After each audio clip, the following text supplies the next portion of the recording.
1970లు 80లు 90ల్లో పిల్లలు ఇప్పుడు పెద్ద పెద్దవాళ్లు అయిపోయినా కానీ బాల్య స్మృతులు తాజాగానే ఉంటున్నాయి.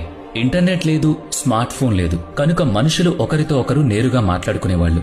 దూర ప్రాంతాల వాళ్లతో మాట్లాడాలంటే ట్రామ్ కాల్ చేయాలి. అది కొన్ని గంటల సమయం పట్టే వ్యవహారం. ఊళ్ళో ఒక్కరి ఇంట్లో బ్లాక్ అండ్ వైట్ టీవీ ఉంటే చాలు, పిల్ల జల్ల అంతా కూడా దాని చుట్టూ గుమిగూడేవాళ్లు. రామాయణ మహాభారతాలు, శక్తిమాన్ సీరియళ్లు, ఒకరోజు చిత్రలహరి, మరో రోజు చిత్రహార్, ఆదివారం సినిమా, మధ్యలో వచ్చే ప్రకటనలతో సహా అన్ని అద్భుతాలే. టీవీలు లేని వాళ్లు రేడియోలో క్రికెట్ కామెంటరీ వినేవాళ్లు.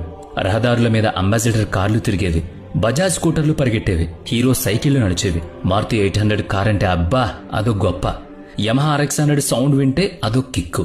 ఒక్క బజాజ్ చేతక్ మీద 5 నుంచి 6 కుటుంబ సభ్యులంతా ప్రయాణించేవాళ్లు. ఏడు పెంకులాట, బంతాట, వీపు చట్నీలు, దాగుడు మూతలు, నేలాబండ, చెడుగుడు ఆట, ఖోఖో, వంగుదూకుళ్లు, కళ్లగంతలు, వీరి వీరి గుమ్మడి పండు, వీరి పేరేంటి అంటూ కళ్ళు మూసి పేరు చెప్పడం. చివరకు ముక్కు గిల్లులు కూడా ఒక ఆటే.